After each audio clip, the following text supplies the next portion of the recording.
대청댐 수문이 8년 만에 모두 개방됐습니다. 홍수 조절을 위해 연 건데 거대한 바다를 연상케 할 만큼 장관을 이루고 있습니다. 충북개발공사에서 여직원들이 간부 직원으로부터 성적 피해를 입어왔다는 증언이 나왔습니다. 문제는 여직원들이 수시로 피해 사실을 호소했지만 경영진에게 보고조차 되지 않았다는 겁니다.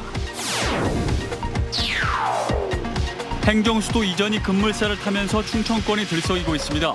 세종시로 인구가 유출된 충북 입장에서는 이른바 들러리론을 어떻게 극복하느냐가 관건입니다.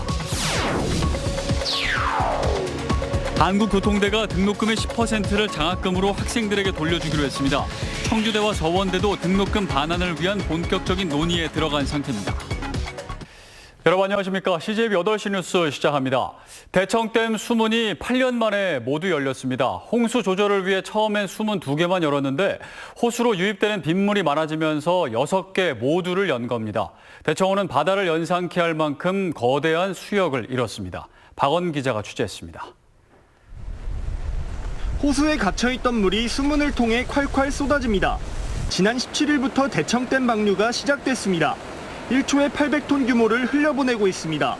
처음엔 수문 2개를 열어 초당 500톤을 빼냈는데 빗물 유입량이 많아지면서 600톤으로 늘렸고 어제 오후 5시부터는 수문 6개를 모두 열고 800톤씩 방류하고 있는 겁니다. 대청댐 수문 6개를 모두 연 건 지난 2012년 이후 8년 만입니다. 수문 개방 이후 방류량은 2억 9천 톤에 이릅니다. 덕분에 상시 만수위 76.5m에 근접했던 대청댐 수위는 74.3m까지 내려간 상태입니다.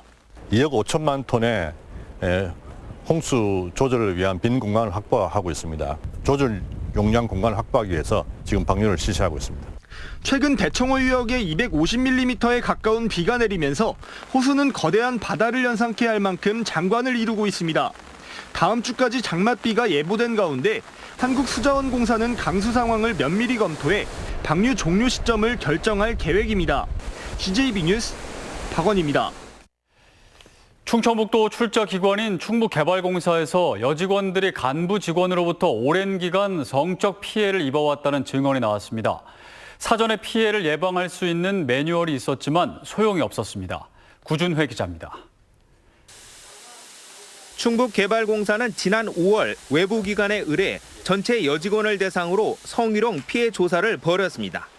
그 결과 다수의 여직원이 특정 간부 직원으로부터 피해를 입었다고 토로했습니다. 회식 자리에서 손을 잡아당겨 수염을 만지게 하거나 등에 손을 넣어 원치 않는 신체 접촉을 했다는 겁니다. 따뜻하게 해주겠다며 발을 주무르거나 악수하면서 손가락으로 손바닥을 간지럽혔다는 진술도 나왔습니다. 사무실에서 스커트를 잡아당기고 외모를 평가하는 등 신체적, 언어적 성희롱을 일삼았다고 호소했습니다. 또 귀를 만진다거나 아니면 의사에 반해서 어깨를 주무른 경우에도 강제추행죄를 인정한 사안이 있습니다. 하지만 개발공사는 피해자들의 요구라며 가해자에 대한 보직해임, 외지발령, 성교육 등 4가지 내부 조치로 사건을 마무리했습니다. 피해자들이 신상이 드러날까 우려해 징계를 원치 않았다는 설명입니다. 더구나 요구 조치 이행도 피해 사실이 드러난 지 한 달이 넘어서야 이루어졌습니다. 좀 역점적으로 뭔가를 해보는 그런 과정에서 이런 것이 나왔는데 그것을 주도적으로 추진하던 분이 이렇게 되니까 그거를 좀 마무리 좀 했으면 좋겠다. 더 큰 문제는 피해가 발생해온 지난 2년 동안 내부 시스템이 제대로 작동하지 않았다는 겁니다. 여직원들은 수시로 사내 성고충 상담소를 찾아 피해 사실을 호소했지만 한 번도 경영진에게 보고조차 되지 않았습니다. 본인이 그 내부 보고도 원치 않아서 고충상담원이 자체적으로 상담을 종결하는. 충청북도는 사실조사에 나섰고 충북개발공사는 재발 방지를 위한 교육과 모니터링을 강화하겠다고 밝혔습니다. CJB 뉴스 구준혜입니다. 충북교육청이 올해 2학기부터 고교 전면 무상교육을 실시한다고 발표를 했었죠. 하지만 추경심사 등 일정이 맞지 않아 조기 시행이 불투명했는데 도교육청과 도의회가 코로나 상황을 고려한 대책을 마련했습니다. 김기수 기자가 취재했습니다. 충청북도 교육청이 고교 전면 무상교육을 한 학기 앞당겨 올 2학기부터 시행에 들어갑니다. 정부가 고교 2, 3학년은 올해부터 무상교육에 들어갔고 1학년은 내년부터 시행키로 했지만 충북교육청이 자체 예산으로 올 2학기부터 1학년도 수업료와 학교 운영비를 면제하겠다는 겁니다. 그 상반기에 사업들 많이 하지 못했던 그런 사업비들, 그다음에 사업 타당성 및 그 효율성이 조금 미진한 그런 사업 등을 폐지하는 등 그 예산을 자체 조정해서 무상교육이 조기 실시되면 수업료 등 1인당 최대 76만 원의 부담을 덜게 되는데 도내 고등학교 1학년 12,000여 명이 대상입니다. 문제는 7월 임시회를 마친 도의회가 9월에나 다음 임시회를 열 수 있어 무상교육에 필요한 재원을 확보할 수 없다는 부분입니다. 조기 시행이 불투명해졌지만 도교육청과 도의회 교육위원회는 선 수업료 면제 후 예산 통과라는 융통성을 발휘하기로 했습니다. 사전 절차 미이행에 관한 것은 코로나라고 하는 좀 특수한 상황으로 인해서 교육청과 도의회가 대승적인 차원에서 같이 공감대를 형성하고 있고 대전과 세종 등 타시도 13개 교육청도 자체 예산으로 무상교육 조기 시행을 추진하고 있습니다. CJB 뉴스 김기수입니다. 행정수도 이전이 급물살을 타면서 충청권이 다시 한번 국민적 이목의 중심에 섰습니다. 여야의 입장이 다르고 지역별로 조금씩 온도차가 나지만 수도권 초집중과 지방소멸의 위기 앞에 정파와 소지역주의를 어떻게 뛰어넘느냐가 관건입니다. 조상우 기자입니다. 지난 2004년 헌법재판소의 위헌 판결로 수도에 있어야 할 국회와 청와대를 세종시로 옮길 수 있는 방법은 국민투표와 개헌 두 가지입니다. 하지만 민주당은 법률로도 가능하다는 입장입니다. 여야 합의로 법을 만들면 설령 2004년 때처럼 헌법 소원이 제기돼도 이번엔 헌재의 판단이 달라질 수 있다는 얘기입니다. 2004년과 2020년의 대한민국은 달라졌고 시대 변화에 따라 헌재의 판결도 충분히 달라질 수 있습니다. 문제는 정부 부동산 대책에 여론이 매우 악화되고 있던 시점에 이런 제안이 나왔다는 점입니다. 야당 설득이 선결 과제입니다. 책임이 있는 대안을 좀 내놓고 그리고 이제 당론으로 확정을 하는 것을 충청권에서 좀 밀어붙였으면 좋겠어요. 한때 한 해 3, 4천 명씩 세종시로 인구가 유출된 충북 입장에서는 이른바 들러리론을 어떻게 극복하느냐가 관건입니다. 국가 균형 발전이란 대의와 보다 긴 안목으로 접근해야 소모적 논란을 피할 수가 있습니다. 세종시라고 하는 데가 한정돼 있잖아요.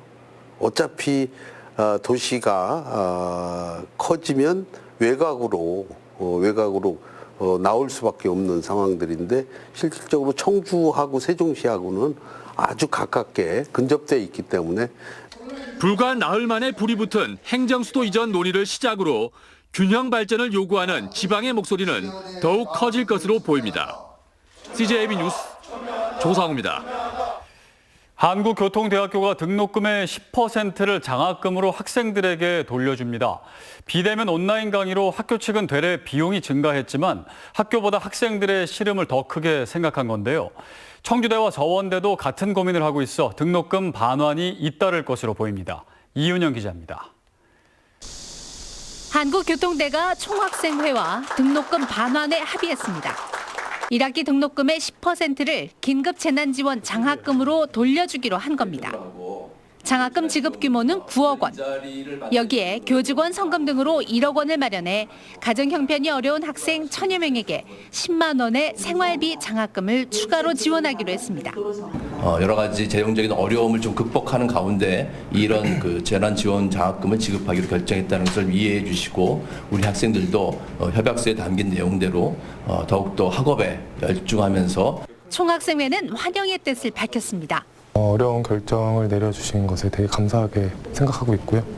그리고 앞으로도 이제 지속적으로 이제 총학생회 비상대책위원회가 대학 측과 협의하여 지난달 건국대가 첫 테이프를 끄는 대학 등록금 반환이 도내 대학가에도 확산되고 있습니다. 지난 17일 도내 대학 가운데 처음으로 충북대가 반환 결정을 내린 데 이어 한국교통대가 동참에 나선 겁니다. 이어 청주대와 서원대도 등록금 반환을 위한 본격적인 논의에 들어간 상태입니다. 총학생회와 여태까지 수차례 그 실무 협의를 진행했어요. 다음 주부터는 공식적으로 등록금 심의위원회를 통해서 논의를 해서 확정할 예정입니다. 교육부도 등록금을 반환한 대학을 대상으로 일반대 760억 원, 전문대 240억 원 등 총 1,000억 원 규모를 지원하기로 하면서 대학들의 참여에 불을 지피고 있습니다.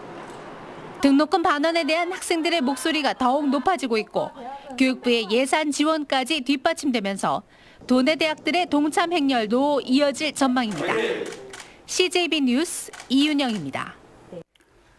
고 이재학 PD 사망 사건 대책을 논의해온 CJB 청주방송과 유가족 그리고 대책위원회와 전국 언론노조 등 4자가 협상을 최종 타결하고 합의서를 발표했습니다. 합의서는 고인에 대한 명예회복과 비정규직 고용, 노동조건 개선 등 6개 분야 27개 과제가 들어있습니다. CJB 청주방송 이성덕 대표는 불행한 사태에 고인과 유가족에게 진심으로 사과를 하고 4자가 합의한 내용은 최선을 다해 이행하겠다고 말했습니다. 일몰제 대상인 청주 지역 도시공원의 80% 가까이가 보존됩니다. 청주시는 68곳 1,014만여 제곱미터에 이르는 일몰제 대상 도시공원 가운데 도시계획시설 해제 유예와 시 자체 매입, 그리고 민간 개발을 통해 76.5%가 보존된다고 밝혔습니다. 사업이 완료되면 청주시민 1명당 공원 면적은 9.1제곱미터로 세계보건기구 WHO 기준을 충족하게 됩니다. 충청북도와 청주시는 청주의 하이테크밸리 산업단지를 조성하는 GS건설, 삼양건설과 2,364억 원 규모의 투자 협약을 체결했습니다. GS건설과 삼양건설은 2023년까지 청주시 흥덕구 동막동 강내면 일원에 100만 3천여 제곱미터 규모의 산업단지를 조성할 계획입니다. 도와 청주시는 원활한 산단 조성을 위해 행정 지원에 나서기로 했습니다. 충주 지역 레미콘 운송 단가 협상이 오늘 오후 극적으로 타결됐습니다. 충주 지역 레미콘 운송 사업자 측과 노조는 올해 회당 단가를 4,000원씩 인상하는 것을 시작으로 내년 7월에는 모든 회원사들의 운송 단가를 48,000원으로 2022년 7월부터는 5만 원으로 인상하는 안에 전격 합의했습니다. 이에 따라 20일 넘게 이어진 전국 레미콘 운송 총연합회 충주지회의 전면 파업도 끝났습니다. SK하이닉스가 코로나19에 따른 서버 메모리 수요 강세로 올 2분기 깜짝 실적을 달성했습니다. SK하이닉스는 올 2분기 영업이익이 1조 9,400억 원으로 6,300억 원을 올린 지난해 2분기보다 3배 증가했다고 밝혔습니다. 청주 사업장이 주력 생산하는 낸드 플래시의 경우 차세대 저장 장치로 떠오른 SSD 비중이 처음으로 50%에 육박했다고 설명했습니다.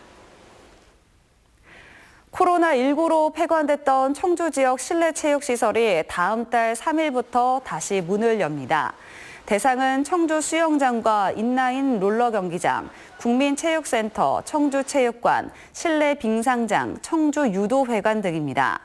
시는 시설별로 방역 책임자를 지정하고 2시간 단위의 2에서 4부제 운영을 통해 사용 인원을 제한하기로 했습니다.